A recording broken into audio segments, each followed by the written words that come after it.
কোয়াই যাবি না, কিন্তু কতক্ষণ সহ্য করে থাকবেন? কোয়া যাবি না। আমার শ্বশুর আসার সময় করছে, বাবা কও না চান কিছু বলে, কিন্তু আবার বুঝেন না, কোয়া যাবি না, আল্লাহর কসম করলেই বিপদ। এটা আগে শোনেন, ওয়াজ না পরেই করবো। আচ্ছা সত্য করে বলবেন তো ভাই, আপনারা কি কাক চেনেন? কাক, কাউয়া, বারে কাউয়া চেনেন না কাক? সত্য করে বলেন তো, কাক মানুষের উপকার করে না ক্ষতি করে? কি উপকার করছে? মিছে উপকার করে। কি করছে? দুনিয়ার সর্বনাশ কাক করে। আপনি যদি ইয়া মাছ, শুটকি মাছ মেরে দেন, কে খায়? কাক নিয়ে যায়। মুরগির বাচ্চা কেবল উঠছে, কে নিয়ে যায়? হাঁসের বাচ্চা যদি পায়, পিসাবের হইলেও কাক হয় না। তাহলে উপকার করে না ক্ষতি করে? এত ক্ষতি, এত অন্যায়, এত ডাকাতি, এত লুটতরাজ ওই কাক করে। তারপরে সত্য কথা বলেন, একটা কাকের কোনোদিন জেল হচ্ছে, মামলা হচ্ছে? কিছুই হয় না।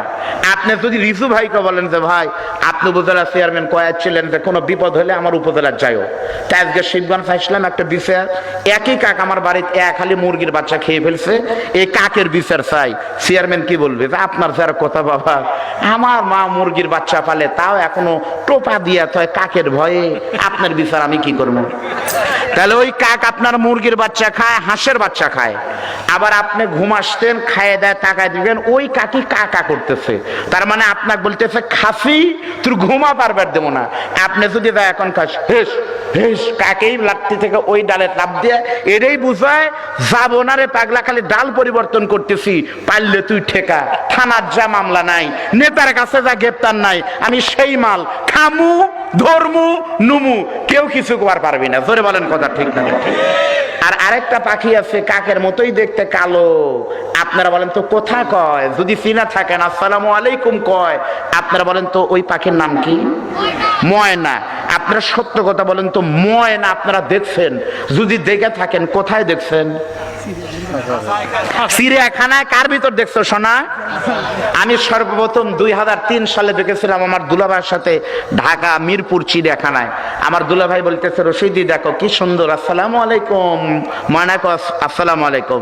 আমি তখন বললাম যে দুলাভাই সবই ভালো, কিন্তু কাকের কি বলে, ময়নার কি অপরাধ?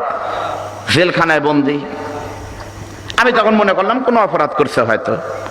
5 বছর পর রাজশাহী চিড়িয়াখানা দেখলাম কাক সালাম দিলে সালাম নেয়, কিন্তু জামিন এখনো হয়নি। আমি তখন চিন্তা করলাম হয়তো মামলার সংখ্যা বেশি, বড় বড় মামলা। সর্বশেষ বছর খানেক আগে নাটোরে দেখলাম ময়না এক নেতার বাড়িতে। ময়না নেতার বাড়িতে গেলাম, বসো বসো বসো বসো, তাও দেখলাম ময়নার জামিন হয়নি। তখন বললাম যে ময়না তুমি কি মামলার আসামি? 17 বছর গেল, 12 বছর গেল, 10 বছর গেল, তোমার মামলার জামিন নাই। ময়না তখন বলতেছে, আব্দুল বাড়ি কও না করলে বিপদ, আমার অন্য কোনো মামলা নাই, আমার অপরাধ হলো আমি কাউয়া হবার পারিনি, এই জন্যই। কারণ কাউয়া সবই করে, দুনিয়ার অকামা কাউয়া করে, মারে, ধরে, খায়, চুরি করে, ডাকাতি করে, খুন করে, ক্যাসিনো চালায়, সব করে, কিন্তু কাক সবই করে, কিন্তু কথা কয় না।